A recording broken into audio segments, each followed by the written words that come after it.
FPP Blue, FPP Blue, it's 106.3 FM, Sunday afternoon. Bonjour, chers auditeurs de Radio-Fréquence Paris Pluriel dans les 106.3 FM et aussi par l'internet www.rfpp.net. Aujourd'hui, nous sommes à 24 mai 2020. Dans premier lieu, je tiens à m'excuser auprès de nos auditeurs car la semaine dernière, nous avons eu un problème avec les fichiers réalisés avant cette diffusion. Pourquoi? La technique nous jouait mal dans les moments de transmission de cet enregistrement. Aujourd'hui, nous aurons un programme très intéressant, musicalement, le groupe Chaloupeurs, formé par mon ami Letinès, Sarah Shell Group et Gatsby l'harmoniciste, nous présentera les premiers récitals tenus après la détention et confinement préventif contre la contagion de COVID-19. Cela a eu lieu sur les rives du canal de la Ourcq à Paris la semaine dernière. Aujourd'hui, nous aurons un programme musical, donc la section de chroniques de Juanito Guanabacoa, que sera en espagnol bien sûr, aura lieu dans la deuxième partie de ce programme. Comme toujours, c'est une information reliée à l'Amérique latine, concrètement à partir du Mexique et de la région de l'Amérique latine. J'espère que vous passez un bon après-midi cet printemps, dimanche 24 de mai. Il s'agit d'un programme différé, mais réalisé les premiers week-ends après le confinement sanitaire à Paris. Bien, buenos días, querido auditorio. Pues primeramente debo dar una disculpa porque la semana pasada sufrimos un problema técnico con el registro de la grabación de Aquí somos, aquí estamos. Hoy día es otra emisión diferida, realizada, como se dice, desde casa, pero con la participación de los artistas que bien se dan en la música parisina, tanto de Francia como de otros países del mundo. La segunda parte de esta emisión la consagraremos como siempre a las crónicas de Juanito Guanabacoa y les voy a decir que tendremos la participación de 4 damas muy significativas en el ámbito sociopolítico de México, desde el Centro de Formación Política, y ya hablaremos un poquito más tarde. Pero ahora le toca el turno al grupo formado por mi amigo latinés, Jean-Paul Mioto, y Les Chaloupeurs. Les Chaloupeurs está formado por Sarah Seldrup, Gatsby, l'harmoniciste, mi amigo Gastón, al que todos ellos les mandamos un saludo este domingo, y veremos el primer recital realizado después del confinamiento preventivo contra el contagio masivo del COVID-19. Esto fue en el canal de la Ourcq, muy cerca o más bien a la entrada del Parque de la Villette, por esta zona del canal. Y bueno, pues fue una experiencia muy interesante ver cómo las familias se agruparon alrededor de estos músicos y las fallas de origen, bueno, pues eso es inevitable, eso es cuestión del equipo y de la forma en que realizamos este pequeño reportaje, pero lo interesante es ver que las personas pues salieron a tomar el sol de una manera muy intensa, muy animada y bueno, esto es lo que tenemos en la primera parte. Dejamos correr, son cerca de 30-40 minutos de música realizada en vivo y en directo desde el canal de la Ourcq aquí en París.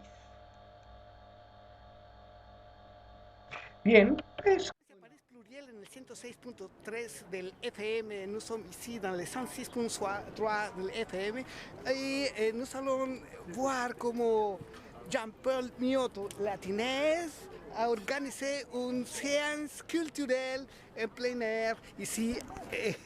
Hola, Voilà. comment est-ce que vous avez organisé cet événement? Eh ben, je devais faire normalement une récréatif le 21 du mois de mai, mais comme le connétable est fermé, comme tous les bars, je me suis dit que c'était le moment de reprendre un peu la musique à Paris. Voilà. Et donc j'ai cherché un endroit et je trouve que cet endroit est plutôt bien. C'est très belle. Ça aéré, voilà. Hola, ça va? Ça va? Ça va. Si vous nous trouvons ici à Gaston Gatsby, l'harmoniciste. Est-ce que tu viens aussi pour jouer avec Je viens pour jouer. Jean-Pierre? Voilà, je viens pour jouer un peu. On va voir. Ça fait tellement longtemps qu'on n'a pas joué. Ah, fantastico. Voilà. Nous avons déjà la visite de Jean-Paul y Sara. Aquí somos, aquí estamos, l'émission, que c'est dimanche prochain, je crois que c'est le 21 de mai. On va passer ici les concerts à plein air organisés par Latinez. Nous allons avoir la première intervention de Latinez avec Sara et Grand Gatsby, l'harmoniciste.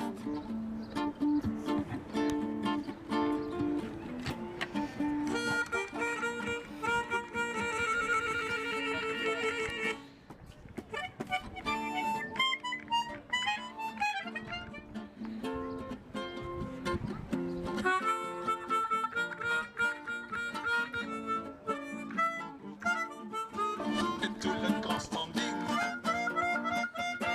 à danser la samba.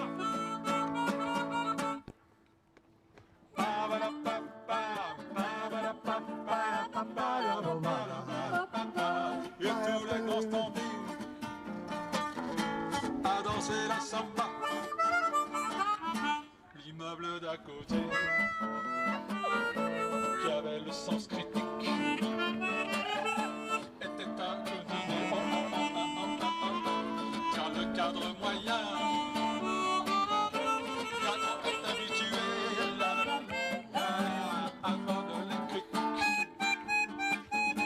à couper la télé et danser la samba.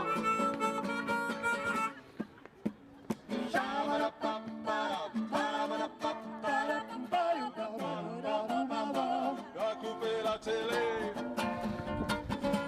et danser la samba. Les prolos qui le gênent et toute la cité à danser la samba. Alors les CRS, la répression rythmique qui ne balance pas youpa youpa youpa youpa autrement qu'à la trique et au flashball, les oreilles bouchées la la la par d'énormes hublots. Trouver un responsable et faire leur boulot.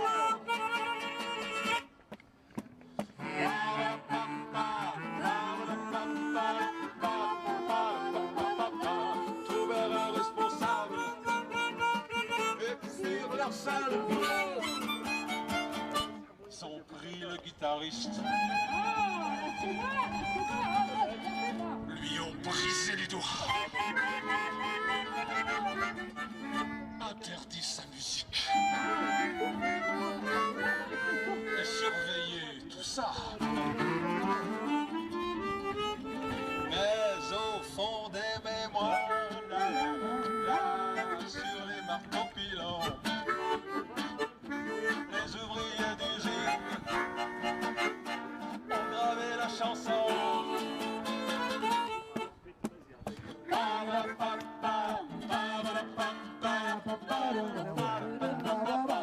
Les ouvriers d'usine ont gravé la chanson.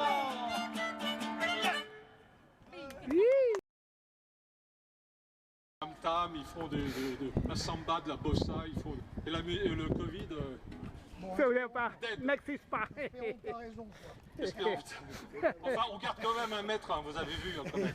1 mètre là, 1 mètre là, voilà. La chanteuse 1 mètre.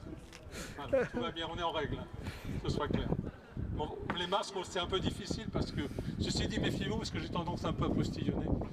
Mais bon, ça devrait aller. En général, il y a toujours de la place, c'est ça qui est bien. Alors, nous sommes les chaloupeurs. Voilà. Et on va enchaîner justement avec un thème qui nous tient à cœur, hein, n'est-ce pas? J'ai avec moi, alors. J'aime t'embrasser, je ne peux m'en lasser. J'en ai tellement envie que j'oublie tout dans la vie. C'est insensé comme j'aime t'embrasser. Allez Sarah!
De loin. Yeah. Graphié, hein. Regarde, Juanito. Oh, c'est yeah. Alors j'ai appris qu'apparemment le gouvernement était prêt le 21 juin à faire une fête de la musique. Oui.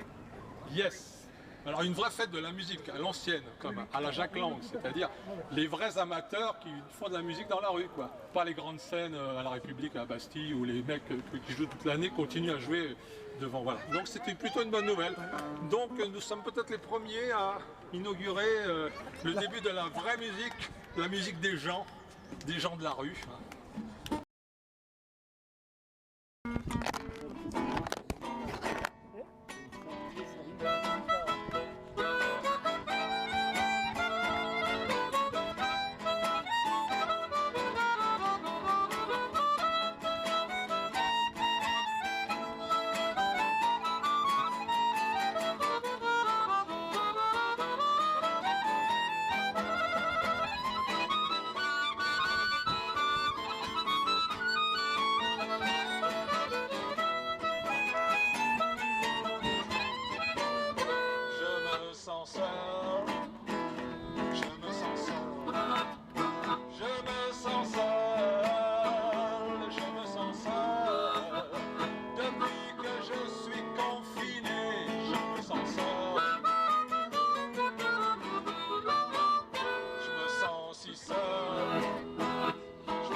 Soir sans même allô et voir je me sens seul.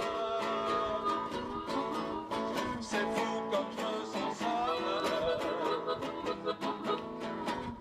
Maintenant même mon reflet me fait la gueule. C'est fou comme je me sens seul.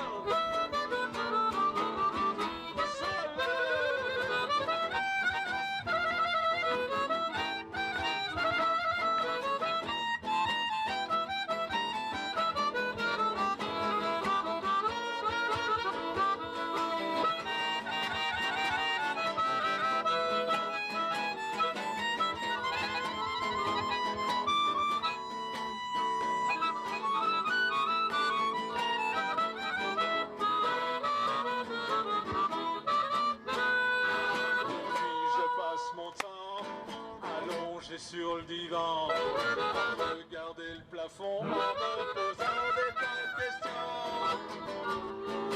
Le Covid-19, mais ça sert à quoi? Le Covid-19, est-ce que je vais l'avoir ou pas?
bien seul depuis que j'ai retrouvé ma vieille gratte et mes vieux potes. Gaston, Juanito et Sarah. Qu'est-ce que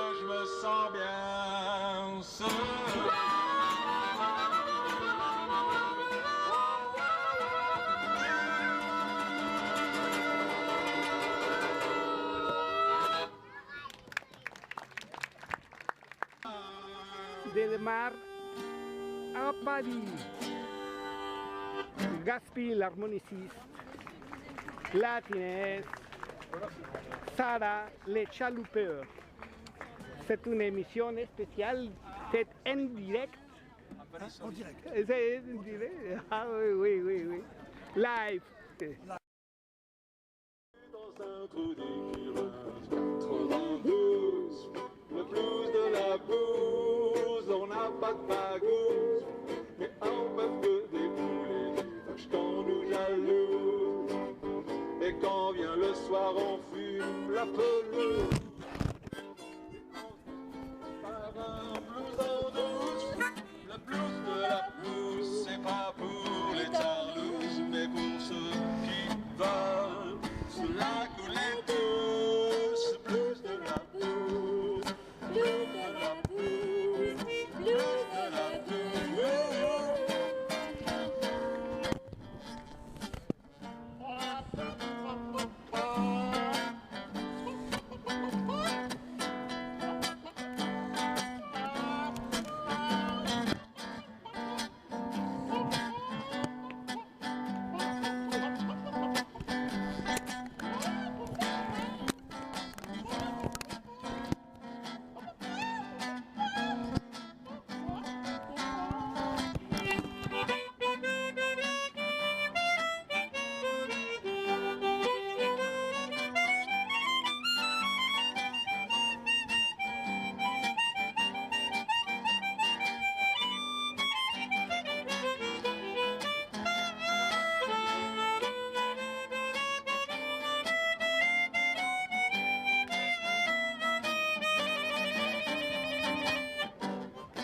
Le blues de la blouse, les pieds dans la boue, perdu dans un trou du cul loin de Toulouse.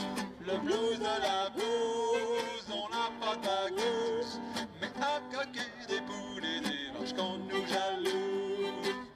Et quand vient le soir, on regarde les étoiles, et on se dit qu'on est pas si mal.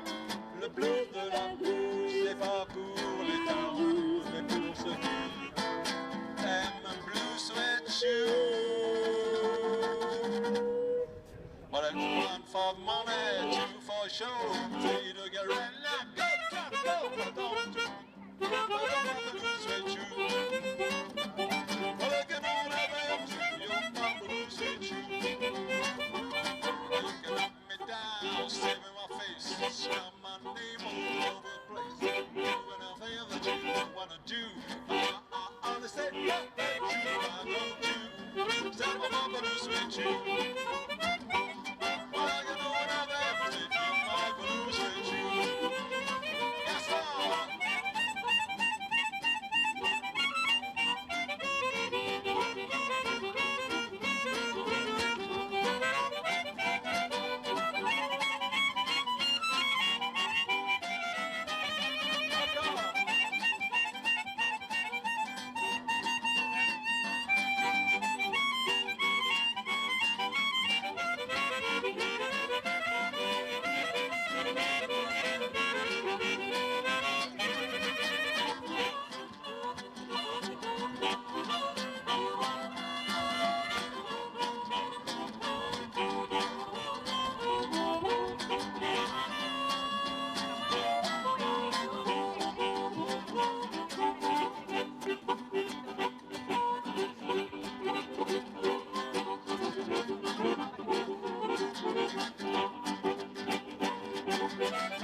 Radio Frecuencia París Pluriel desde el puerto de...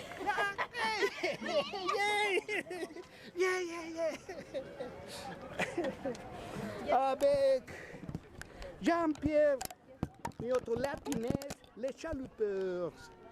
Ici par tout le monde de Radio Frecuencia París Pluriel.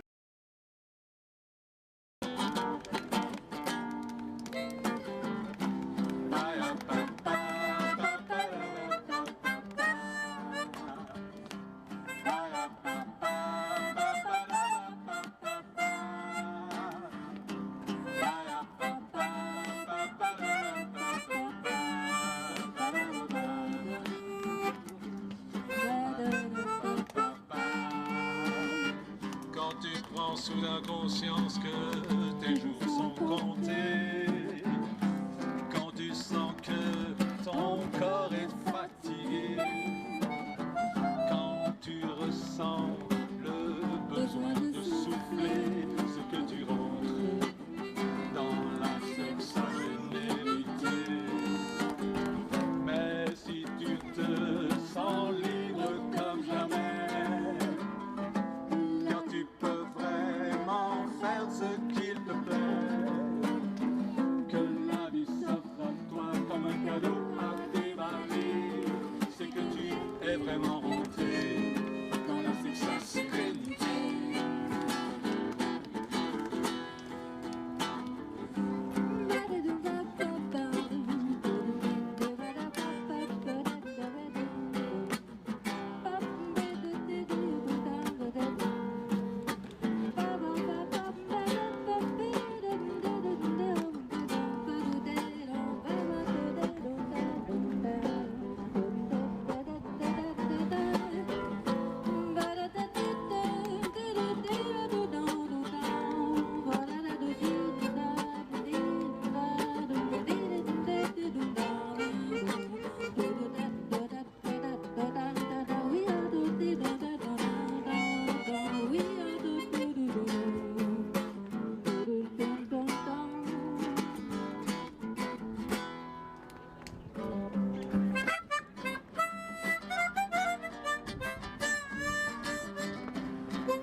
¡Bravo!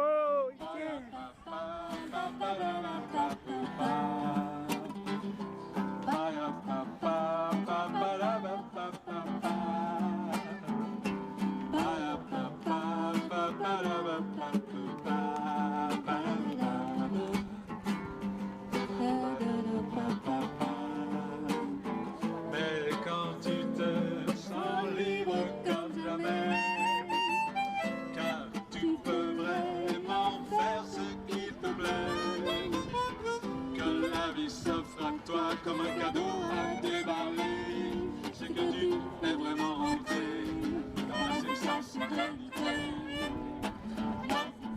La sexagénérité.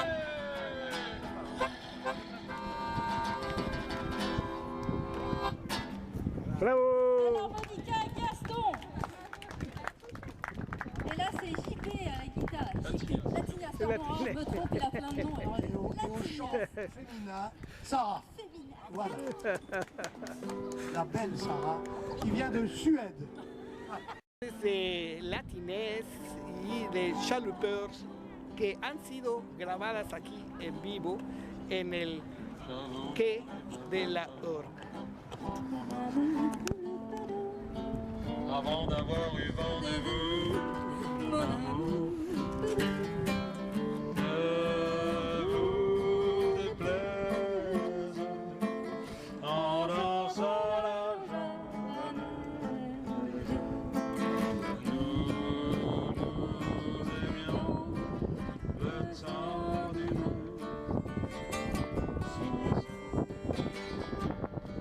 après la ville en bas de vous.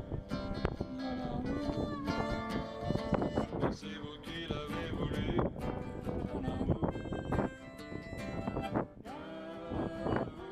Vous déplaise en dansant la japonaise.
Et c'est vous qui l'avez voulu, mon amour. Ne vous déplaise en dansant la journée.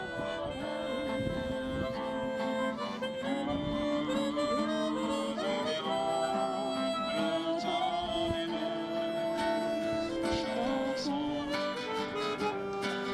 Ne vous déplaise en dansant la journée. Nous aimions le temps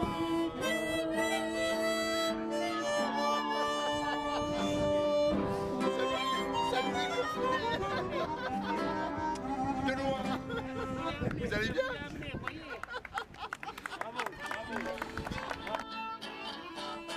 La salle d'attente est bourrée de gens. Et pendant que j'attends, oh là là,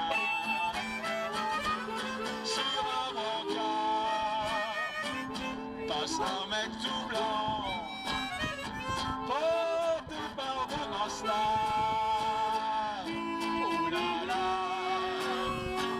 je me lève déjà pour foutre le camp. Et la fille elle crie, oh celui-là.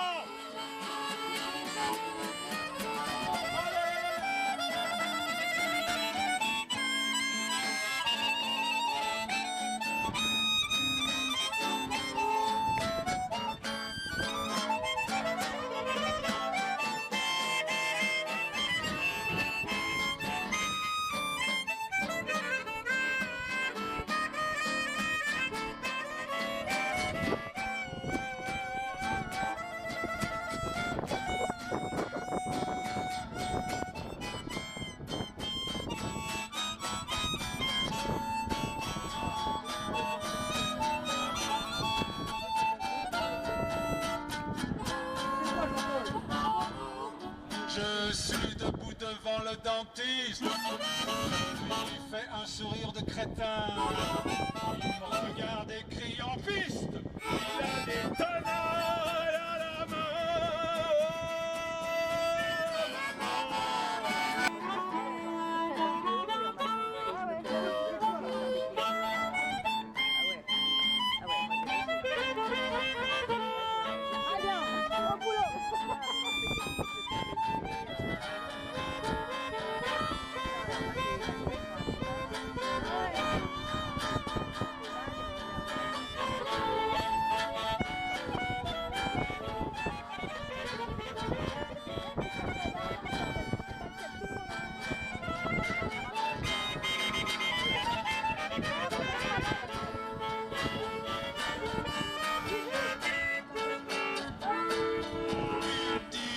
régler votre dette. Je venais d'être payé la veille. Je lui refile toute mon oseille. Et il me donne 50 balais.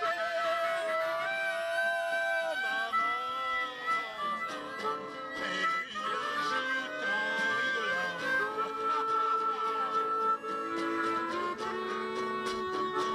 Je suis pas dentiste, je suis plombier.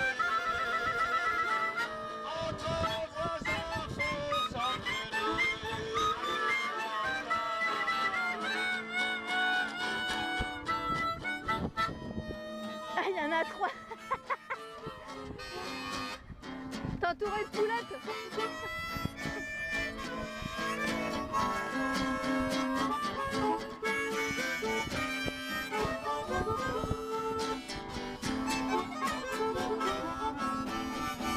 Les 3 poules.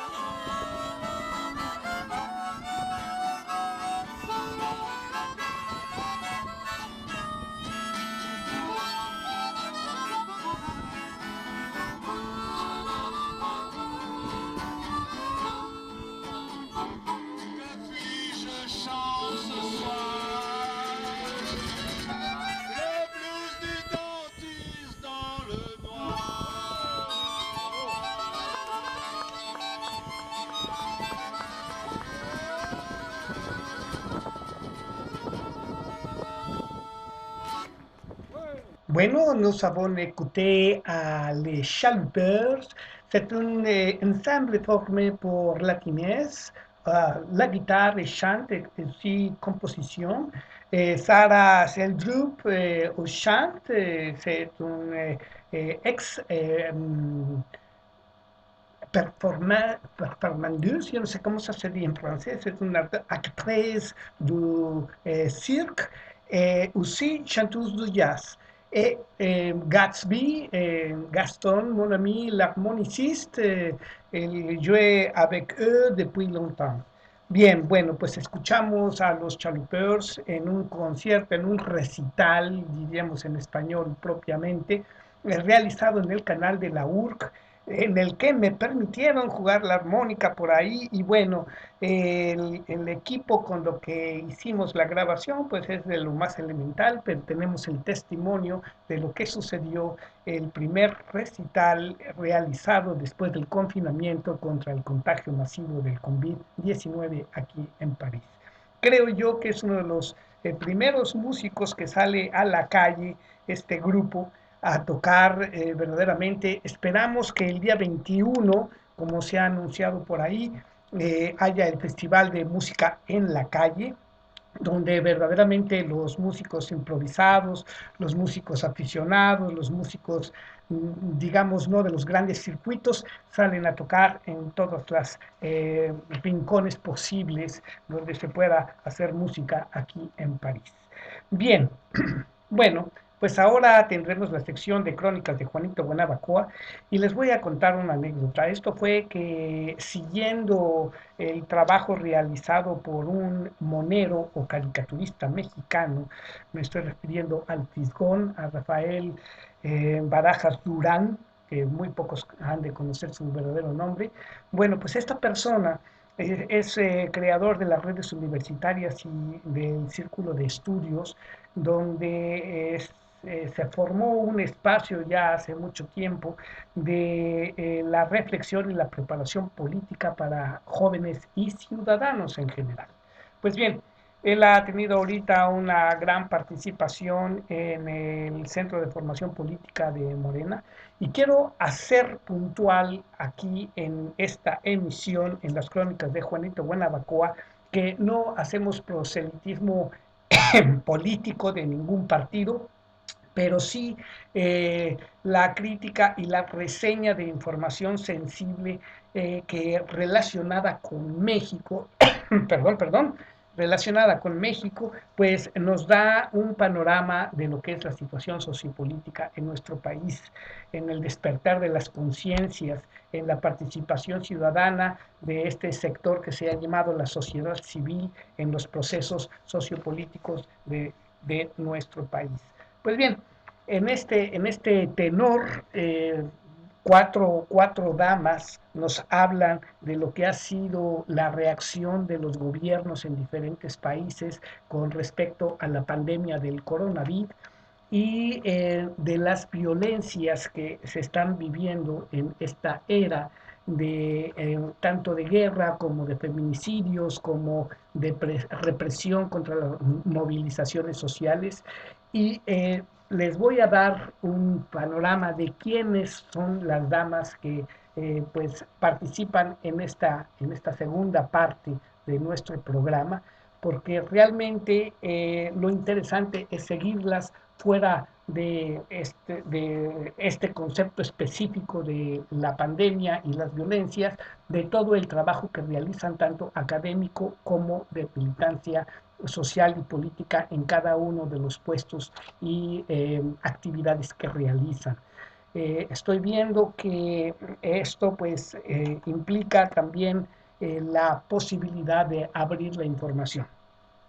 Por otro lado, es muy importante decirles a ustedes que hay fallas de origen en el sonido original, no el que realizamos aquí como grabación para el programa Aquí Somos, Aquí Estamos. Así es que voy a pedir su comprensión sobre este tema. Considero que es una cosa muy importante que a las personas que tengan interés en América Latina y lo que está sucediendo en países como Brasil, por ejemplo, y de Colombia también y de México, pues perdonen, disculpen ustedes de antemano las fallas de sonido original y vean la importancia de dar un testimonio como este.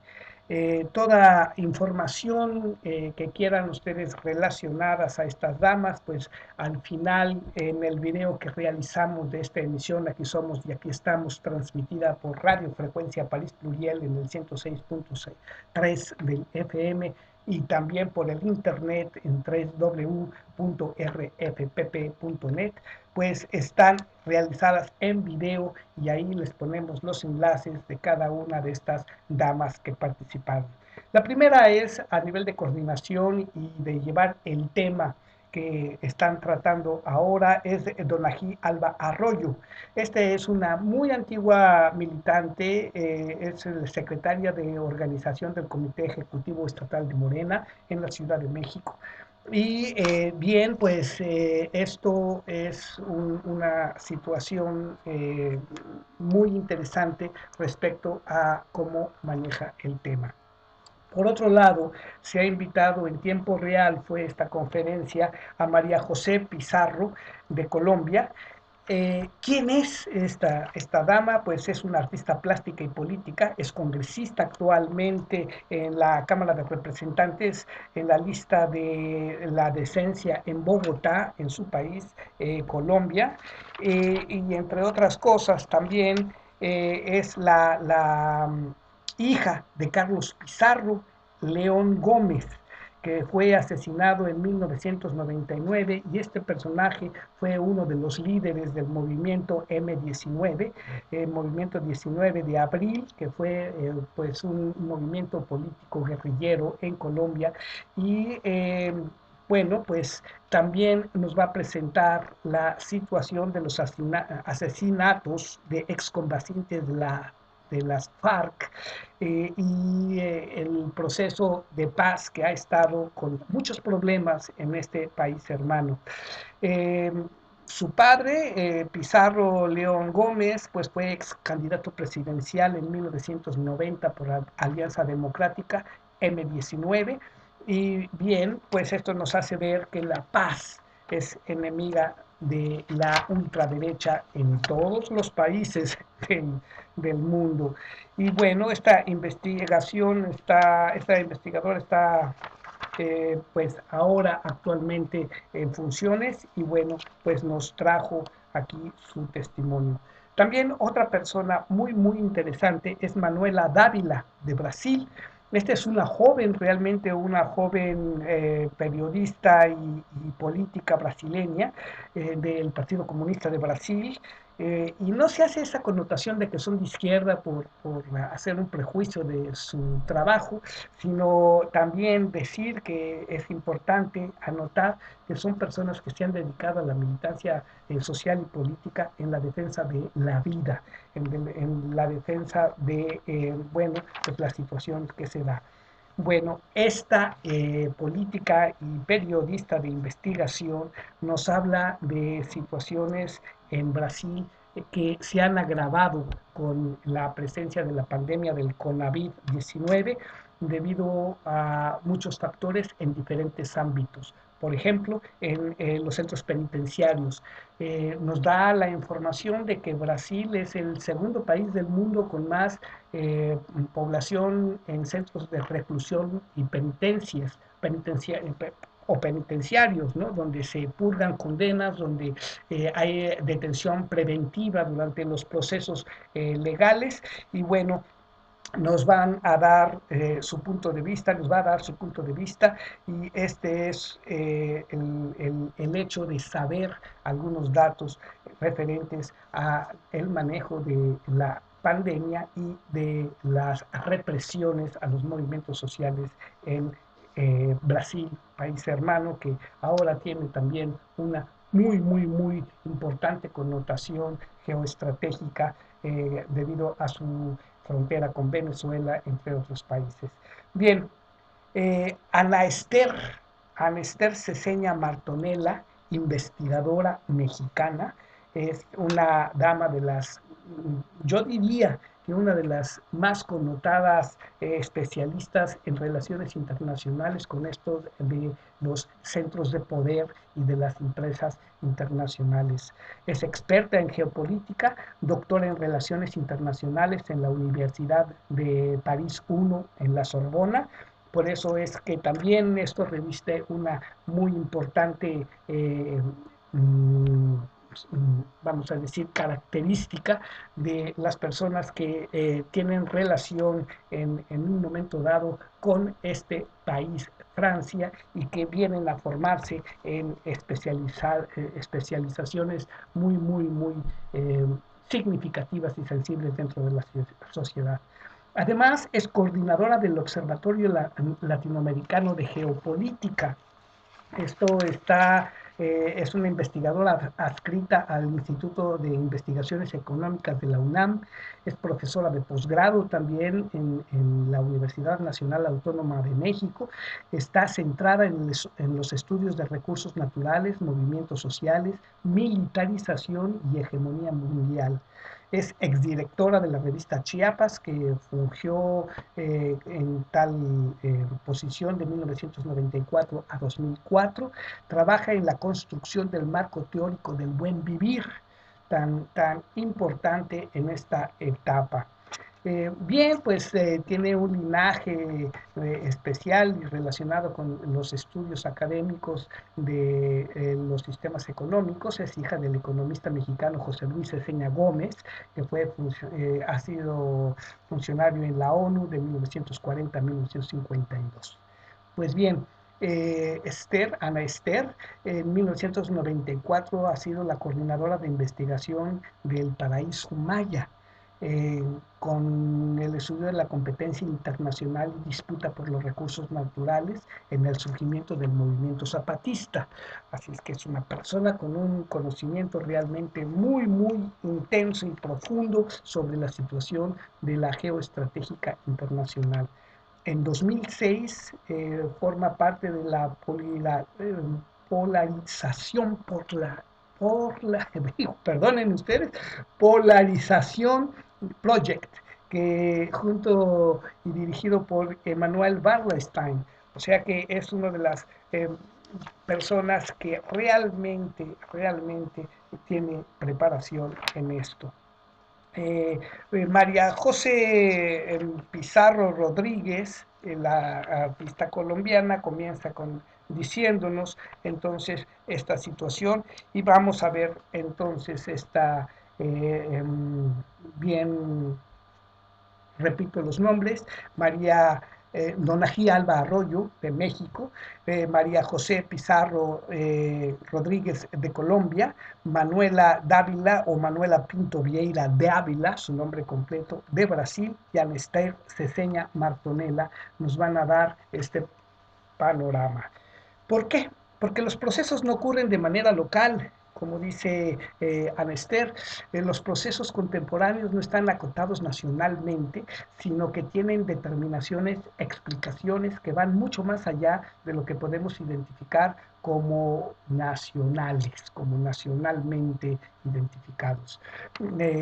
Esto es el proceso de globalización, la guerra impuesta por el capitalismo, que es otro de los temas que he venido manejando desde hace algunos años en en un lenguaje coloquial, sarcástico tal vez, bajo el nombre del War Business.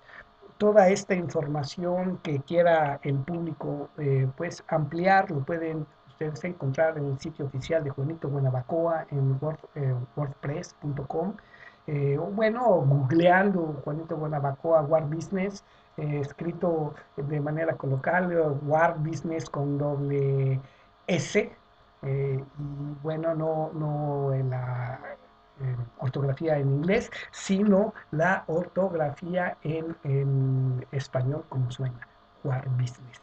Bien, pues la situación de esta nos va a llevar toda la segunda parte de esta emisión, y creo yo muy interesante el testimonio que nos dan estas cuatro damas. Así es que, bueno, comenzamos con la sección de Juanito Guanabacoa en esta ocasión, analizando las políticas de los gobiernos para manejar la pandemia del coronavirus-19 y lo que se ha aprovechado del confinamiento, porque dan el dato de que un tercio de la población económicamente activa en el planeta ha sido desmovilizada, esto es, invitada al confinamiento preventivo de la pandemia, y esto ha generado problemas colaterales muy importantes de analizar y de muy diversa índole. El confinamiento en el hogar pues no fue tan ideal en algunos casos, porque se disparó la violencia contra los menores y mujeres, no se paró la actividad de las organizaciones criminalmente organizadas en algunos otros casos. Y bueno, pues todo esto ha sido analizado por cuatro mujeres actuales, y yo les invito a ver, escuchar y ver posteriormente el video aquí en Radio Frecuencia París Pluriel en el 106.3 del FM. Dejo correr esto y haremos unos últimos comentarios al final de la intervención de estas damas. Repito a ustedes que pido su comprensión en algunos, espacios en blanco que se dieron, y algunas fallas técnicas en el sonido, porque esto se dio en tiempo real y en vivo, de la manera virtual como se ha acostumbrado ahora, y la técnica pues no cuenta con los recursos o con las situaciones de agilidad que uno deseara en todo momento. Aquí estamos, Crónicas de Juanito Guanabacoa.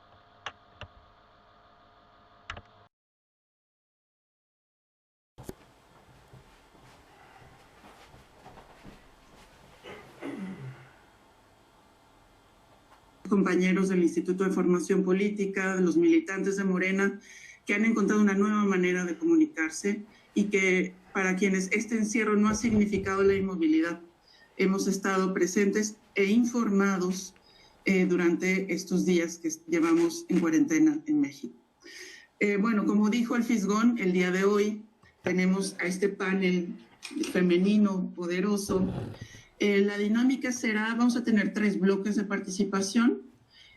Cada uno de los bloques, cada una va a poder hablar de la situación en su país. 3 bloques de 15 minutos. En el primer bloque, me gustaría hablar en 2 partes. Primero, la situación de guerra, de violencia, porque también son las violencias, en las que nos encontrábamos antes de la pandemia. Y en un segundo bloque, cómo llegamos y vivimos la pandemia, estas violencias y estas guerras. Yo tengo aquí algunos datos con los que quiero iniciar para dar pie a sus participaciones. En Colombia, sabemos la situación de guerra que han vivido, María José, durante muchos años, una situación que llegó a tener por lo menos 10 millones de víctimas.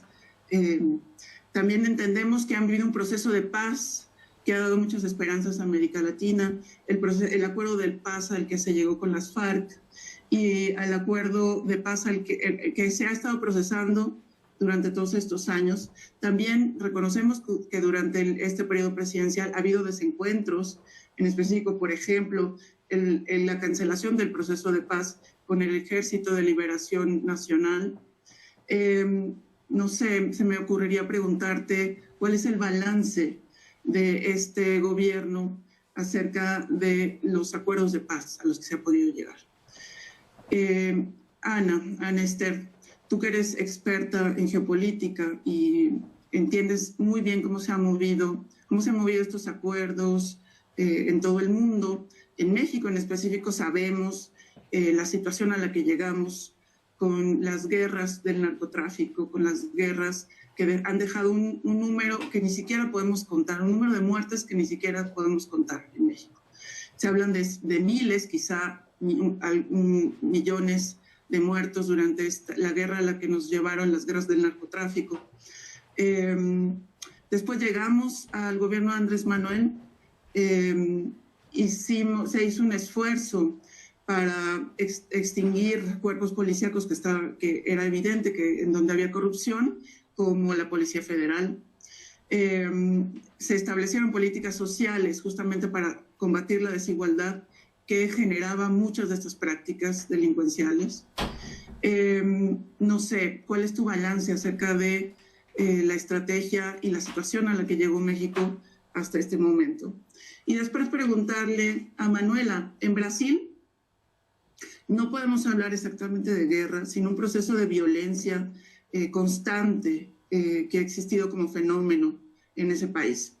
Tengo aquí una cifra, entre 2001 y 2015 hubo 786.870 homicidios en Brasil, que el 70% fueron por armas de fuego, más de la mitad fueron niños o jóvenes. Hay una cifra, digamos, de observarse, que es 1.303 bebés asesinados, ancianos, jóvenes. También es un asunto de raza. Muchos de estos asesinados son personas de raza, digamos, que son de raza negra.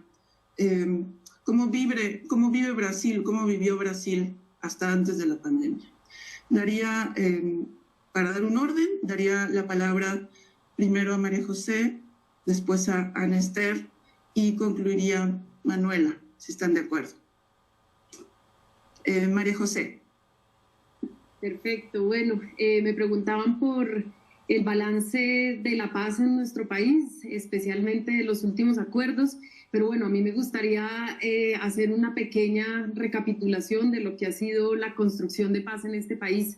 Efectivamente, nosotros somos un país que tiene una tradición de guerras y de guerrillas muy antigua. Nosotros podríamos irnos a las guerras civiles del siglo XIX, que fueron exactamente la guerra entre liberales y conservadores.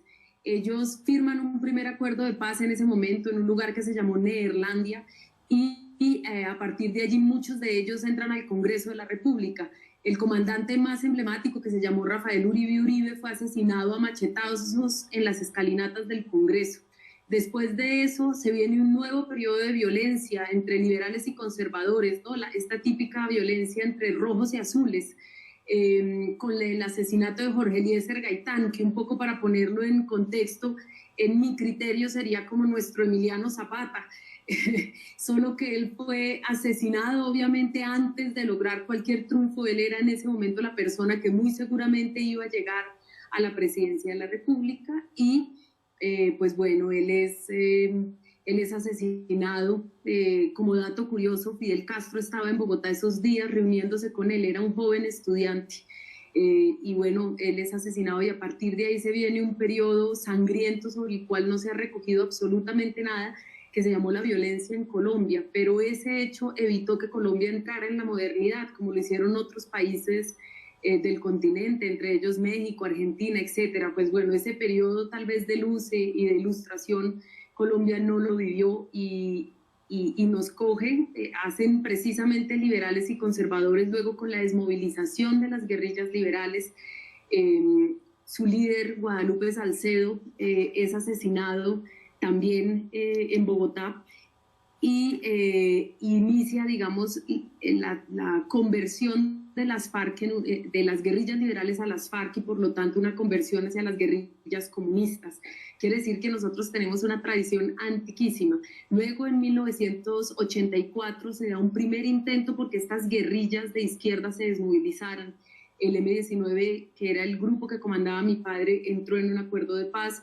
Luego las FARC y el resultado fue el exterminio de la Unión Patriótica, que fue el partido político que se creó en esos años, que crearon las FARC en esos años. 6.000 de sus miembros fueron asesinados o desaparecidos, es decir, el exterminio de un partido político completo.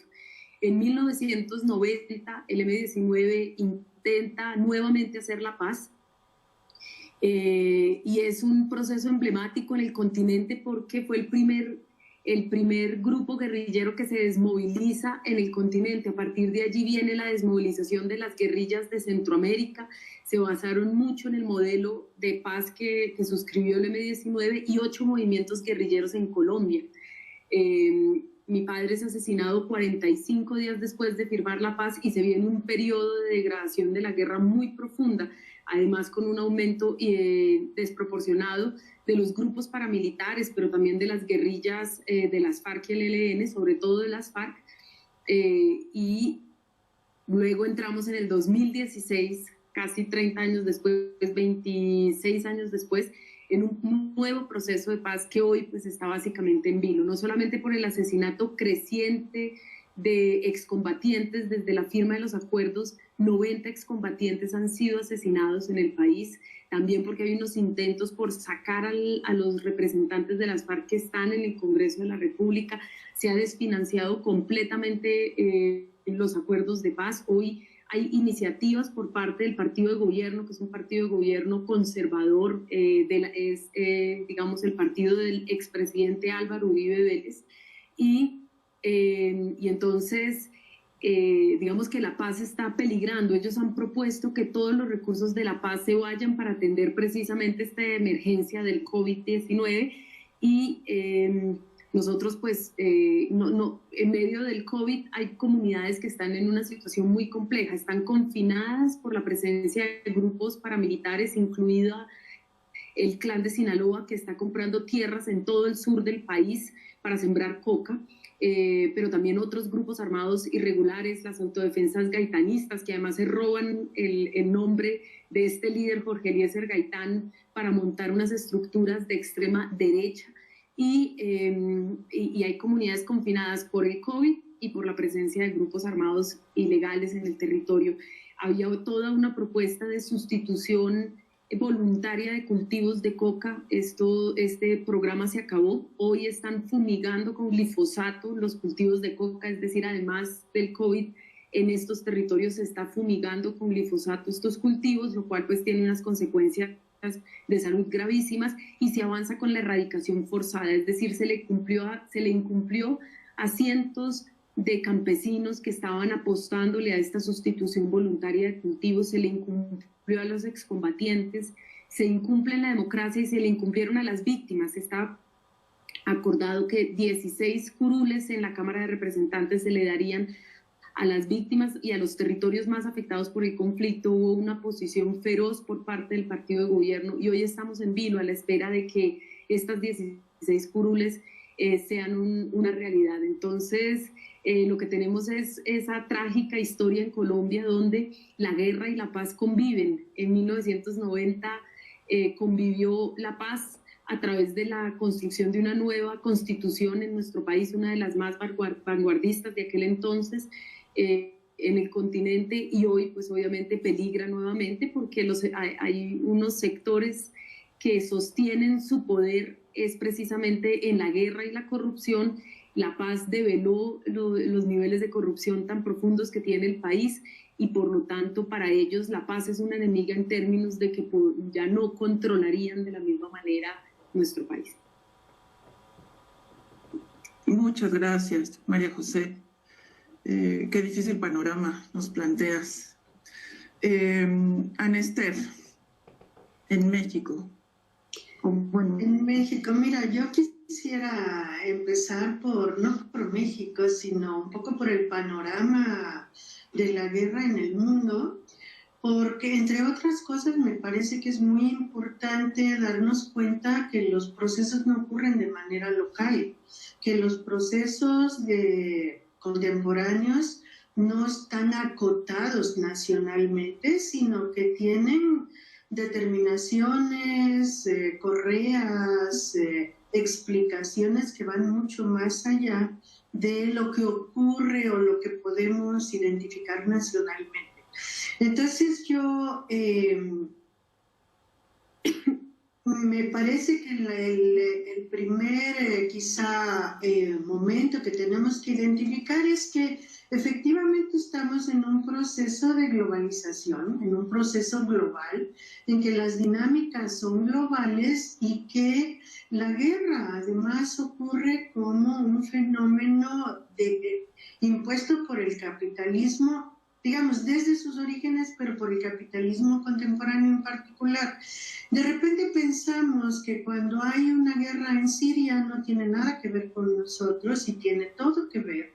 Cuando hay una guerra en Medio Oriente, cuando se invade Irak, bueno, se desatan también una serie de dinámicas en el territorio americano, latinoamericano, en el que la carencia de petróleo en un lado es compensada con la abundancia o con la exigencia, la presión por producir más petróleo, por exportar más petróleo. En el caso latinoamericano ha ocurrido mucho esto, ¿no? Por ejemplo, en el momento en que hay el conflicto con la OPEP, que el petróleo de repente es escaso, está controlado, bueno, presión sobre los países de América Latina para que empiecen a producir más petróleo. Es el momento en que a México se le convence de que el petróleo tiene que ser el soporte de la economía mexicana, pero no porque lo use internamente, sino porque lo aporte al mundo, al mercado mundial, es decir, al mercado estadounidense en este caso, y que se ha usado a partir de la generación de divisas. Y ahí empieza toda una espiral de obtención de divisas, de exportación de los bienes básicos de la nación, de endeudamiento, etcétera, que nos lleva a la situación que tenemos hoy en día, que es una situación realmente, pues yo diría casi catastrófica, ¿no? Entonces yo quería mostrar un mapa, pero no logro abrir aquí la pantalla porque ya lo tengo y le pongo compartir pantalla, pero no logro lanzarlo, que era un mapa que mostraba en el mundo cuáles son los territorios que están en guerra, pensando además que las guerras tienen características diferentes, diferenciadas.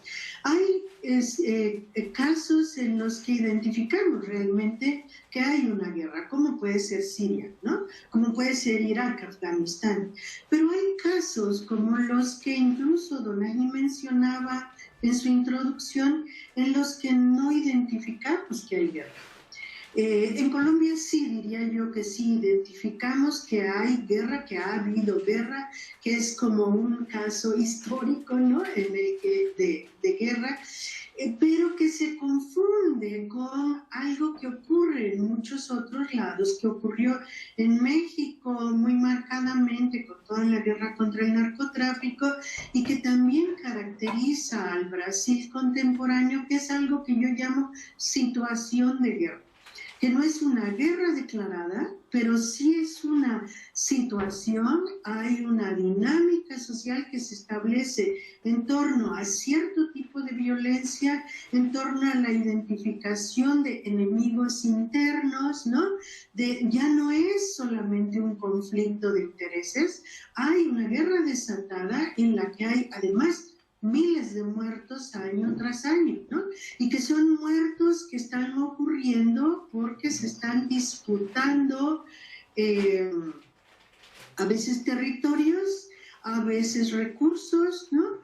Se disputan, por ejemplo, territorios con minerales importantes. Ocurre mucho en algunas áreas de los países donde también la dinámica económica empieza a tener ejes diferentes y el narcotráfico empieza a ser uno de sus ejes, o la trata de personas, porque yo creo que los grupos delincuenciales de América que hemos sido identificados últimamente los solemos llamar grupos del narco, ¿no?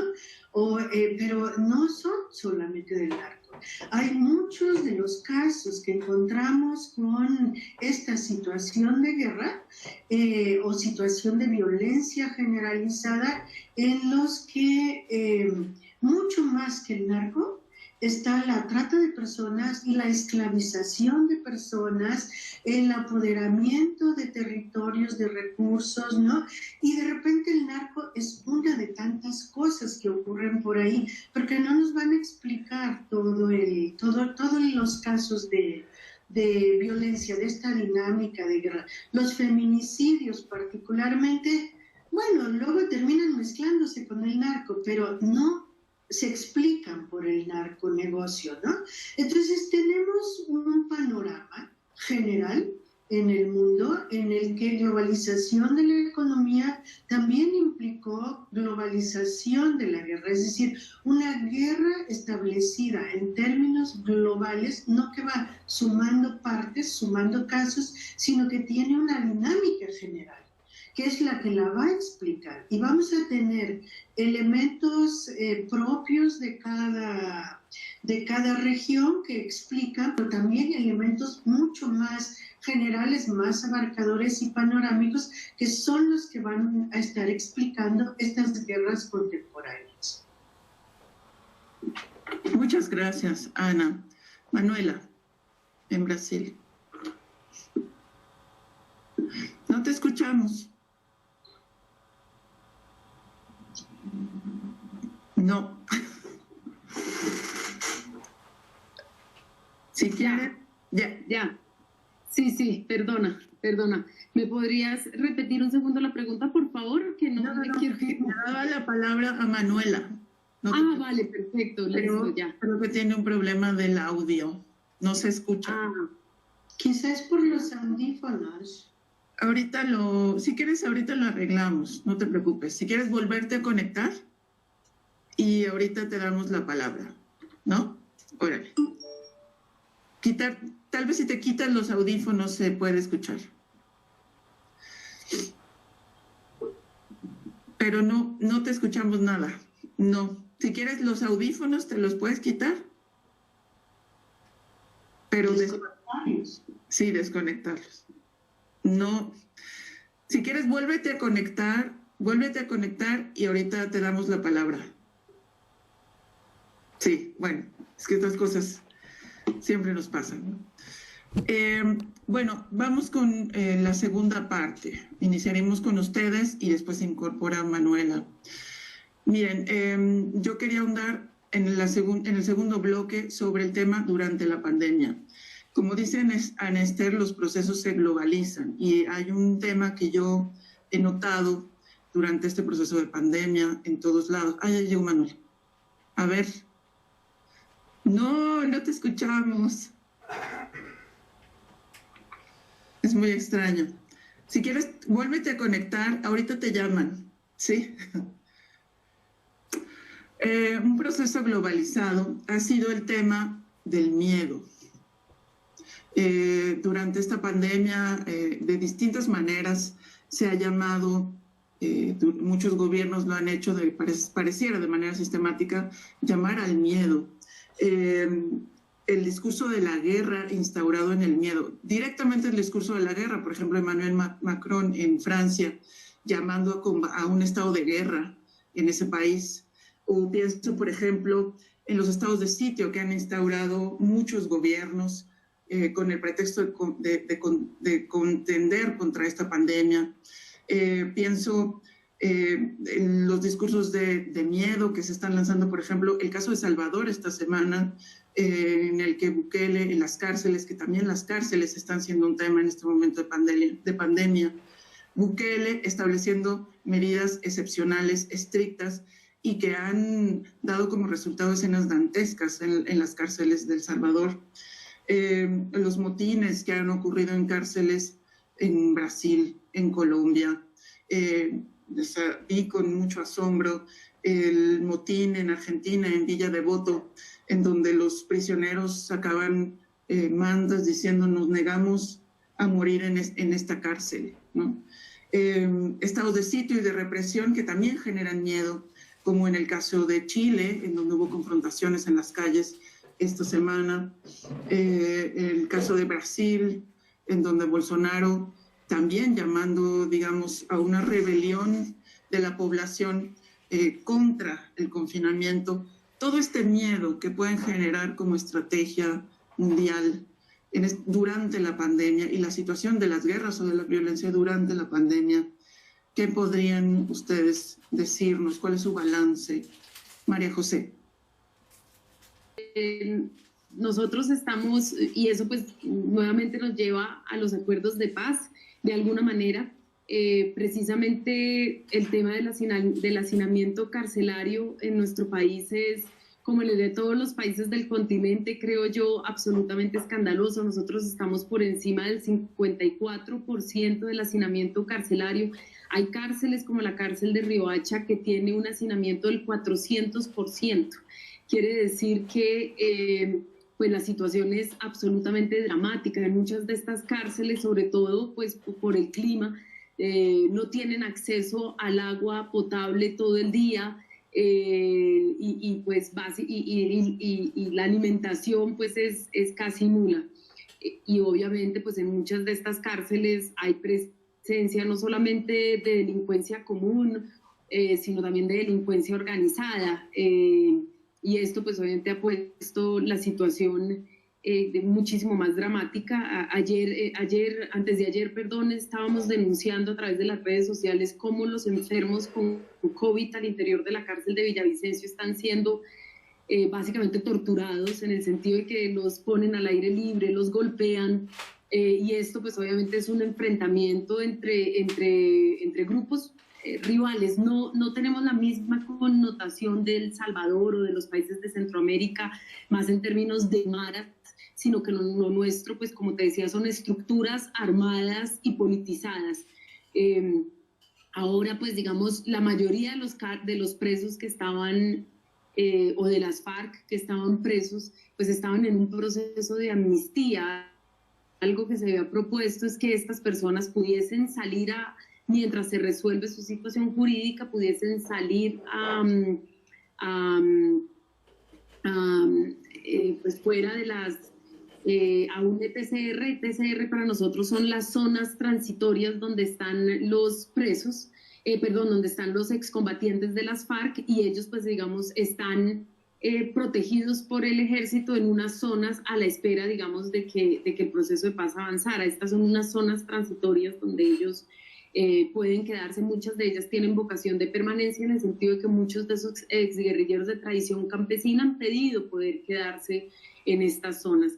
Pero bueno, entonces se planteó que se construyera un ETCR para estos presos que están en amnistía, que ellos pudiesen llegar hasta esas zonas y que esto permitiera descongestionar algunas de las cárceles. Pues esto no se ha podido dar, ahí las cárceles de mujeres están también en un estado de hacinamiento increíble, en especial la cárcel del Buen Pastor en Bogotá, y hay toda una discusión sobre, por ejemplo, si las madres gestantes o las madres con niños podrían salir de las cárceles junto con sus hijos. Se ha iniciado un proceso de descongestión, pero hay bastantes digamos, dudas porque muchos de los presos condenados, por ejemplo, por participación en magnicidios políticos, como es el caso de Santofimio, por ser mayor de 70 años estarían pensando en excarcelarlos, y eso pues obviamente en crímenes de lesa humanidad tiene una connotación completamente diferente. Lo que vemos es que los amotinamientos se han dado en una situación desesperada por parte de los presos de poder denunciar el estado de vulnerabilidad, que no hay pruebas, no se realizan pruebas, que se han hecho traslados de presos o que los mismos, las mismas personas que fueron extranjeros, algunos que fueron, digamos, detenidos violando la cuarentena estando enfermos o siendo portadores del COVID, pues han sido llevados a algunos de estos centros penitenciarios y por lo tanto pues están en un grado de vulnerabilidad. Al momento no los dejan recibir visitas, están restringidas las visitas, pero al estar restringidas las visitas tampoco es fácil saber cuál es la situación de los presos al interior de las cárceles, y esto pues obviamente produce pues todo un mecanismo con la justicia que no está funcionando al 100%, es decir, hay congestión judicial, los jueces están funcionando de alguna manera también de manera virtual, y digamos que todo este desacomodo de la institución pues está provocando una crisis en todos los sentidos. Yo aquí me saldré un momentico, pero nosotros somos el único congreso que no está sesionando de manera formal. A nosotros nos cogió la emergencia en receso parlamentario y aún no hemos iniciado, no hemos podido votar ningún proyecto, no hemos tenido garantías para poder hacer el debido control político. Ayer pues en un acto casi que de protesta, 4 o 5 representantes fuimos a las instalaciones del Congreso a sesionar desde allá. Esto pues una forma de denunciar que estos estados de emergencia o de excepción que se están dando en todos los países pues están dando paso a medidas autoritarias, al mismo tiempo modificar, digamos, modificar garantías que no hacen parte del COVID, pero que se están aprovechando. Por ejemplo, aquí se está adelantando casi que una reforma pensional bajo el cobijo del estado de excepción, y nosotros vemos también con preocupación que el estado de excepción pues pueda terminar fracturando la democracia, es decir, cuando las 3 ramas del poder público no funcionan, cuando el Ejecutivo no tiene control político, puede tomar todo tipo de decisiones sin que haya un sistema de contrapesos, pues obviamente es lo más cercano a una dictadura. A nosotros eso pues nos preocupa. Ayer justo tuvimos un debate de estos virtuales que se han inventado, que no dan ninguna garantía para el uso de la palabra, poder adelantar otro tipo de acciones sobre la situación carcelaria. Y pues hay el comité de aplausos que tiene el gobierno, que es la bancada mayoritaria en el Congreso colombiano, pues básicamente no permite que posiciones disidentes puedan ni siquiera cuestionar este tipo de situaciones, que es precisamente lo que estábamos analizando ayer frente a la situación carcelaria. Y frente a otro tipo de situaciones y la congestión que ya traía la justicia, hoy con el COVID casi paralizada, pues obviamente va a generar un retraso y por lo tanto la imposibilidad de que muchos de esos presos que deberían estar saliendo porque tienen pena cumplida o tienen penas menores, pues no puedan tampoco salir de las cárceles. Entonces un estado de limbo que lo único que hace es poner aún más en alerta el estado de emergencia en el que se encuentran las cárceles en nuestro país. Gracias, María José. Manuela, a ver cómo va tú.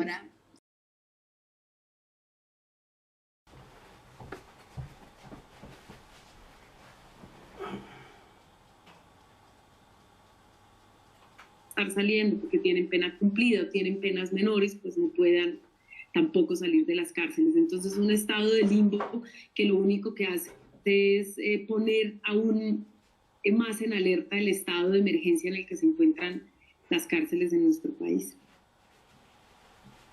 Gracias, María José. Manuela, a ver cómo va tú. Ahora, ¿sí? Perfecto, ya está. Sí, qué bien. Bueno, perdón por antes, por lo de Internet. A mí me gustaría empezar haciendo un recorrido por la historia de Brasil, porque sí es verdad que no tenemos hoy una situación de guerra, como tú has dicho, Donají, tenemos también una tradición, ¿no?, que ha empezado después de una de las más largas guerras de nuestro continente, que fue la guerra de Paraguay. O sea, Brasil se ha involucrado en una operación de guerra en su pasado, y desde ese momento, entonces ha intentado empezar una tradición de paz desde uno de sus órganos más fuertes de Estado, que es donde está la Chancelería. O sea, hace 100 años que intentamos, ¿no?, mismo con gobiernos de derecha y izquierda, intentamos contribuir con la paz en nuestra región, después de una pésima experiencia que fue la guerra de Paraguay. ¿Por qué empiezo por eso? Porque si es verdad lo que has dicho, que hoy no tenemos una situación de guerra, también es verdad que desde 50 años, 60 años, estamos por la primera vez involucrados en un debate acerca de una guerra en nuestra región. O sea, en los últimos años, con la ascensión de la derecha y de la extrema derecha en Brasil, volvemos a una situación que no vivíamos en nuestro país desde la guerra de Paraguay, con el debate que hace Bolsonaro con Trump acerca de nuestra región de frontera con Venezuela. O sea, las cosas están cambiando también en esa situación en nuestro país. Y digo eso porque a mí me parece muy obvio y muy clave lo que nos ha dicho Ana. O sea, no es una guerra cualquiera, o no es la amenaza de una guerra cualquiera, sino una guerra que es contra un país que produce petróleo para el mundo, con el virtual apoyo de un otro país, que es Brasil, que también produce petróleo para el mundo y que tiene la mayor reserva de agua potable del mundo. O sea, en la región amazónica, la región donde tenemos frontera, que es la región de la mayor biodiversidad en el mundo. Y en eso estamos involucrados, Brasil, Colombia, con los Estados Unidos.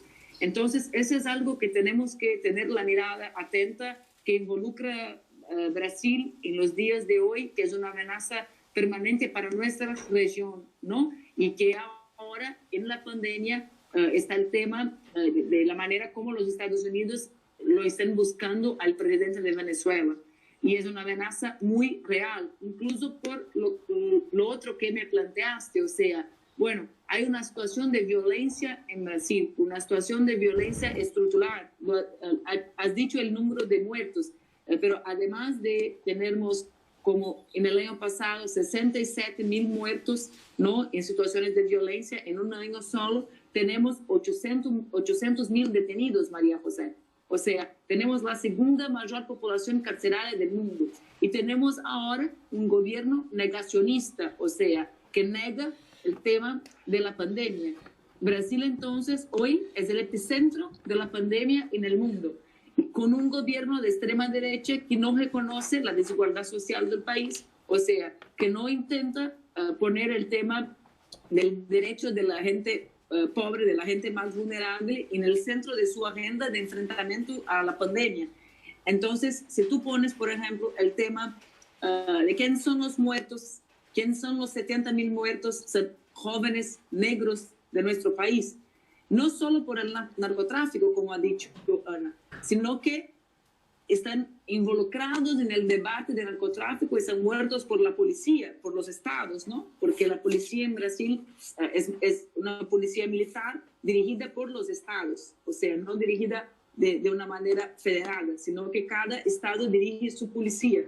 Entonces, si es verdad que en la pandemia tenemos menos muertos porque tenemos menos policía en la calle, en las regiones donde viven las personas pobres de Brasil. 2/3 de nuestra población es pobre. También es verdad que tenemos una situación muy cerca del colapso, porque tenemos miles de detenidos que no salen, que no les dan el derecho de salir y ni de nadie ir visitarlos. O sea, una situación muy instable, ¿no? Tenemos las personas que están intentando hacer el distanciamiento social, decimos nosotros, pero sin condiciones económicas garantizadas por el Estado, con un gobierno que se involucra cada vez más en situaciones de violencia para poner como si fuera una máscara en la realidad del país. O sea, cada vez que la situación económica se pone más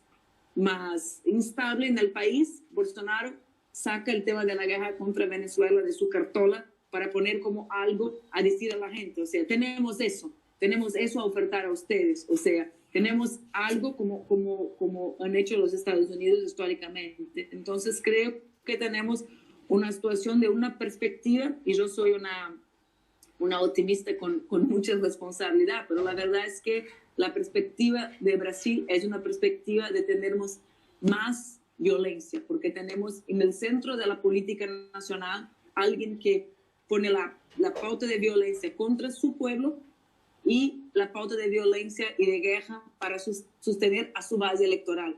Entonces, es por donde empiezo yo. Y que me tengan comprendido, por favor. Muchísimas gracias, Manuela. Ana, llegamos a la pandemia. ¿Cómo ves tú la situación de violencia, de guerras en el mundo? Tu micrófono. Ya. Estoy otra vez intentando poner un mapita que espero que esta vez sí se pueda, pero está un poco complicado. Es que a mí me parece que sería muy interesante que pudiéramos ver, por ejemplo, cómo ¿están viendo el mapa? Sí, perfecto.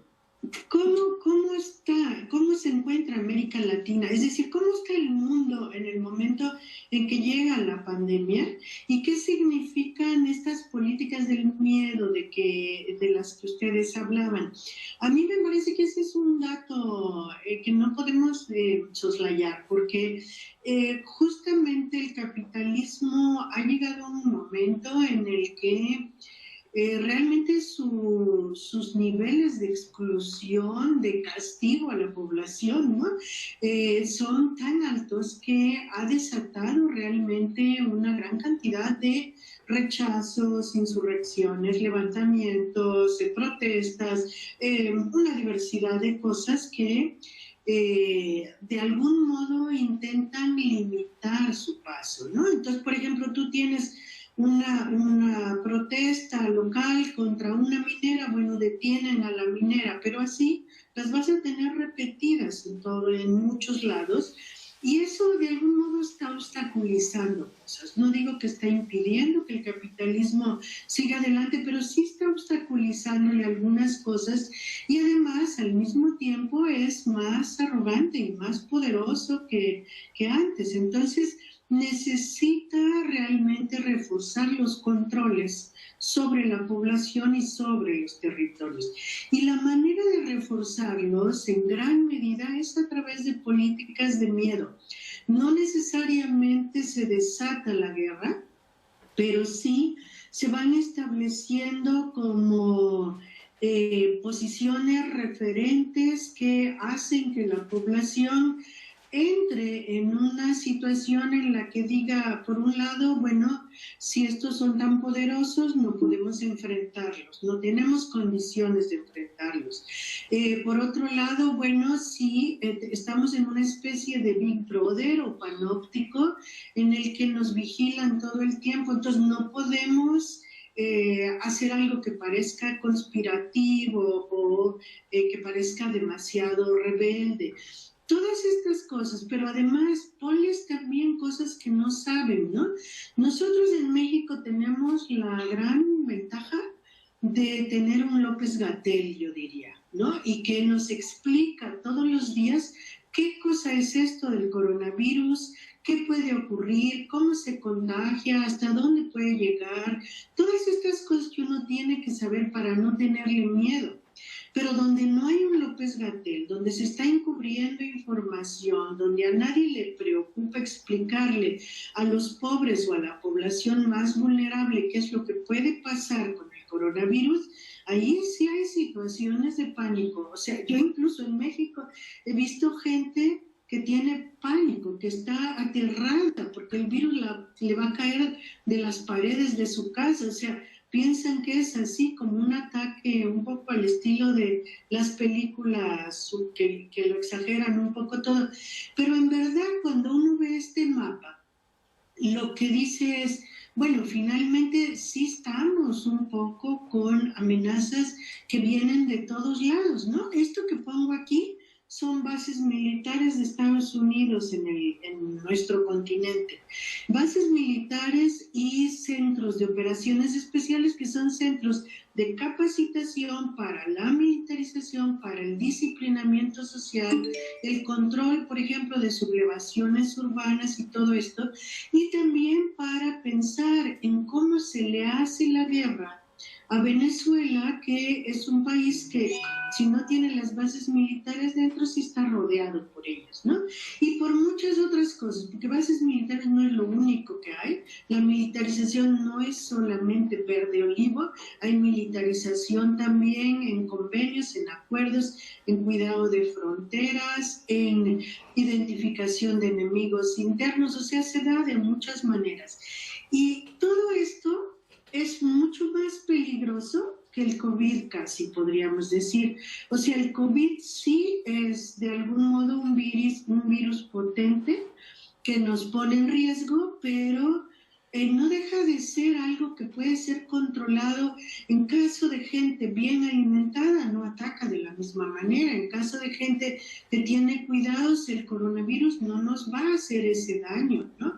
Digo, o sea, habría excepciones, pero ¿a quién ataca? Ataca a todos esos que han sido también los excluidos, que han sido los castigados por este proceso, que son además los que entran en pánico por todo este establecimiento de bases militares, por todos los elementos que nos van a estar condicionando disciplinariamente en las sociedades. Y todo esto que decía María José y Manuela de los estados de excepción, de la manera como se está manejando el control de la pandemia, pues de repente nos militarizan más que lo que nos cuidan sanitariamente, ¿no? Y entonces tú tienes que, ahí donde la pandemia causa pues una cierta alarma, lo que hacen es dar más recursos para la policía, para el ejército, movilizarlos en las calles. Y los médicos, ¿por qué no les dan más máscaras, no? ¿Por qué no les dan más protección? ¿Por qué no nos dan a nosotros más respiradores? No, porque como esto puede desatar insubordinación social, primero que nada hay que controlar y luego ya vemos qué hacemos con los hospitales. Entonces, forma parte de toda esta dinámica de guerra, de una guerra de espectro completo en la que la guerra bacteriológica también está incluida, en la que la guerra disciplinaria también está incluida y que lo que hace es preocuparse mucho más por controlar cualquier tipo de insubordinación social que por realmente resolver el problema de la pandemia. Muchas gracias, Ana. Pues miren, vamos a dar ahorita pauta a la participación de Manuela. Y antes quería mandarle saludos. Nos está escuchando gente, militantes de Morena en todo el país. Y nos mandan saludos desde muchas ciudades. Las quiero mencionar porque es importante. Desde Tamaulipas, desde la Ciudad de México, Nayarit, Oaxaca, Morelos, Baja California Sur, Baja California Norte, Michoacán, Sinaloa, Coahuila, Sonora, Durango, Querétaro y Chiapas. Ahora sí, Manuela, si estás por ahí. Sí, creo que aquí Sí, estás. Yo sí, no sé si ustedes me escuchan porque yo no me miro, o sea, intento ponerme en la pantalla y... ¡Ay! Bueno, hoy sí nos está haciendo el buen Rafael. Sí, Manuela, Sí, te escuchamos perfecto, si quieres. Sí. Entonces voy... No, creo que no. Si quieres volverte a conectar, porque tampoco... Voy a hablar. No, pero ¿me escuchan? Ya te escuchamos. Bien. Lo que decía es que creo que tenemos un camino a percorrer acerca de cómo se van a salir los gobiernos y las situaciones de violencia de este momento de pandemia. O sea, María José nos ha dicho, es un momento que los gobiernos ponen más poder en sus manos. O sea, podemos aceptar que este momento sea un momento con menos democracia, lo que significa para los pueblos tener menos democracia en un momento como ese. Y entonces creo que si es verdad que nosotros somos la gente que se involucra para defender el derecho a la vida, ¿no? Y que toda la gente tenga condiciones de salir o de enfrentar la situación con vida de la pandemia, y eso significa que somos nosotros que defendemos un Estado más que garantice la protección social y la dignidad de la gente. Yo creo que tenemos que nos involucrar en la defensa de más democracia para eso. ¿Por qué? Porque la verdad es que quizás vivamos como 4 meses más en esta situación de hoy y más un año en una situación de un mundo que intenta, ¿no?, encontrar una salida para el COVID. ¿Y cómo vamos a estar si los gobiernos no garantizan la participación de la gente en la tomada de decisiones? Yo creo que es algo que tenemos que atentar, porque la verdad es que sí, por ejemplo, imaginen ahora que en Brasil, que es el epicentro global de la pandemia hoy, ¿no?, el país con más personas se contaminando permanentemente hoy en el mundo es Brasil. Entonces, imaginen, por ejemplo, que la medida para salvar más vidas de personas, pues hacer el lockdown total en el país. ¿Quién controla el lockdown? ¿Cómo podemos saber si la policía, que es el control del Estado, del lockdown, por ejemplo, va a ser una policía que va a poner de la misma manera a los jóvenes negros y a la gente con plata? Si no hay control público de esta actividad, en mi país no existe un control verdadero. ¿Cómo podemos imaginar que nuestros países, mi país tiene una elección en octubre? ¿Cómo podemos imaginar que vamos a tener elecciones democráticas que garanticen más democracia si no hubiéramos logrado salir del ápice de la pandemia? Entonces, yo creo que nosotros, las organizaciones políticas que defienden la democracia, los derechos humanos, la dignidad, la participación de la gente, tenemos que tener una bandera muy fuerte acerca de espacios democráticos para la tomada de decisiones de los gobiernos centrales y locales con el tema de la pandemia, porque eso significa más o menos violencia contra la gente, más o menos violencia contra el derecho de la gente y los cuerpos de las personas. Por ejemplo, tenemos una charla entre nosotras con 4 mujeres. El tema de los números, del aumento de números de feminicidios es una realidad en el mundo. Es una realidad en España, una realidad en Brasil, quizás sea una realidad en todos los países, porque no es la pandemia que trae la violencia de género, sino que la vulnerabilidad económica y estar en casa, ¿no? Porque la casa no es un ambiente seguro para las mujeres. Bueno, sin la mirada del movimiento feminista en los comités de crisis de los gobiernos, vamos a tener más y más mujeres muertas. Y estamos hablando de un mundo que se puede quedar en una especie de distanciamiento social por 2 años, hasta que la vacuna exista. Entonces, para mí es muy importante que tengamos en mente eso. Además, mismo el tema de los profesionales de salud, por ejemplo. En eso, en Brasil hoy ¿no? Que es un país con una realidad tristísima, no tenemos testes para la gente. O sea, estamos en nuestras casas y no tenemos perspectiva de salir de nuestras casas porque no hay cómo saber si tenemos o si no tenemos o si hemos tenido coronavirus. ¿Cómo proteger a los trabajadores de esta violencia? O sea, hay trabajadores que están en la calle. ¿Quién se los defiende a los trabajadores? No es el capital, son las organizaciones con compromiso con los derechos humanos, con la dignidad humana. Entonces, tenemos cómo mantener actividades esenciales en países sin testes, sin equipamientos de protección individual a la gente. Entonces, hay toda una agenda, en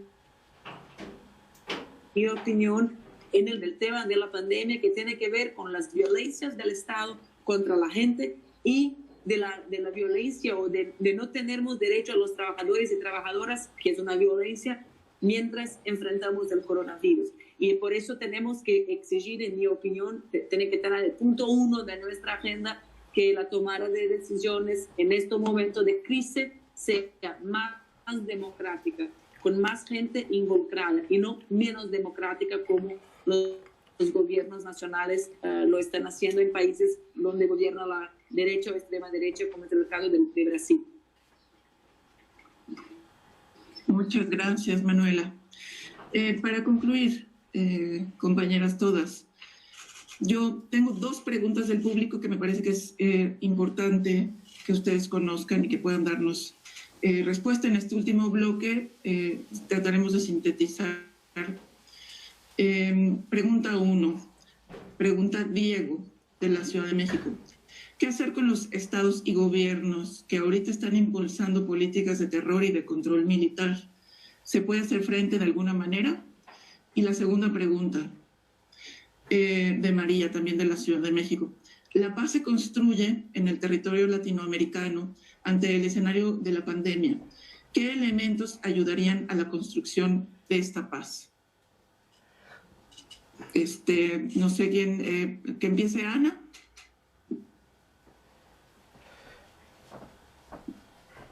Está bien.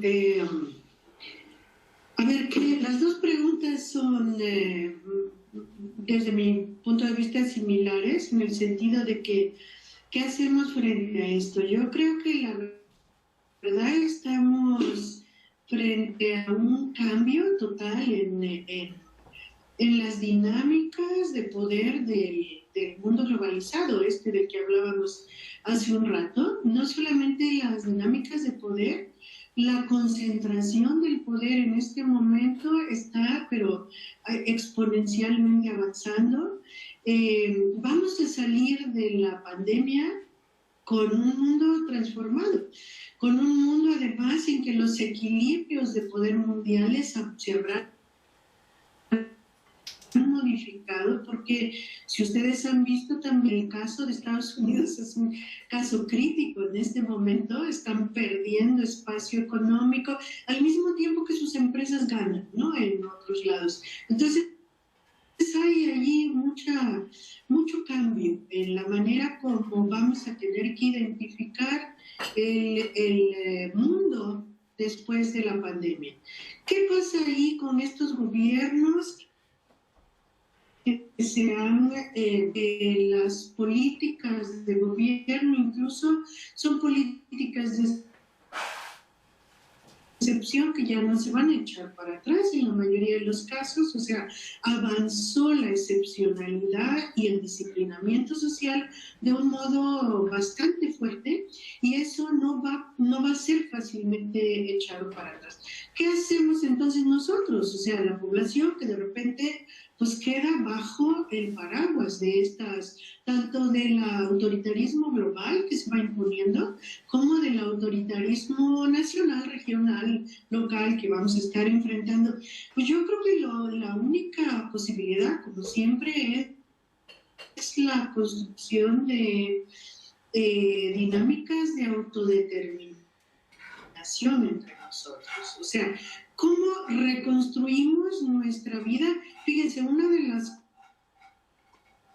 cosas más fuertes que hemos visto con la pandemia es que hay mucha gente que se queda sin alimentos, sin momento terrible, hace no tantos años nosotros éramos capaces de autoabastecernos. Yo lo que veo, por ejemplo, en todos lados es que toda la gente está plantando en sus macetas, ¿no? O sea, está pensando en cómo hacemos para romper la dependencia que tenemos ante el mercado, ante un mercado que nos es ajeno, y cómo restablecemos dinámicas de reproducción, de autorreproducción, de construcción comunitaria, de construcción de colectivos autosuficientes, relativamente, siempre todo es relativo, que nos permiten además romper, por ejemplo, la frontera campo-ciudad, romper todas estas fronteras, sociedad civil, sociedad. ¿Cómo hacemos para nosotros mismos tener nuestras propias dinámicas políticas que nos permitan ser colectivos mucho más fuertes, más capaces de tener defensas contra ese autoritarismo colectivo? Yo la verdad creo que es simplemente por ahí por donde podemos caminar, recuperando también, haciendo frente también a los problemas de cambio climático, de catástrofe ecológica, o sea, avanzando en ese terreno, porque de otra manera se nos va a venir todo junto, ¿no? Está el autoritarismo, pero está también ese autoritarismo frente a la naturaleza que nos está dejando sin futuro en el planeta, por lo menos a la especie humana. Entonces, bueno, esa sería como mi manera de entender las salidas.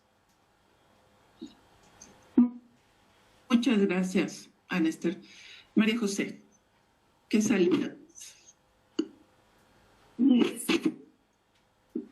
Digamos que nosotros desde la Colombia humana, desde esta coalición que aquí hemos llamado decentes, pero que tiene pues, precisamente representación de distintos movimientos, hemos planteado que hoy ya ni siquiera estamos en una confrontación entre las derechas y la izquierda. Nosotros hemos planteado que esta es la política de la vida contra las políticas de la muerte. Y en el marco de esta pandemia quedan hoy más que nunca en evidencia esto. Por un lado, y esto yo quiero resaltarlo, las políticas de la muerte se basan prácticamente en una producción deslocalizada. Es decir, como lo decían hace un momento, nosotros dependemos como nunca de una economía globalizada que pone a competir a todos los territorios del mundo en una rentabilidad máxima y que no nos permite garantizar las condiciones para un mínimo vital para la humanidad. Aquí pues obviamente se ve como nunca, están todos los países compitiendo por los tapabocas, por los respiradores, por las camisas, por todo lo que no producimos nosotros, sino que además tenemos que importar desde China, que es donde precisamente se origina esto. Nuestras economías dependen casi que exclusivamente de los minerales fósiles, del carbón y del petróleo, de su extracción. Esto pues obviamente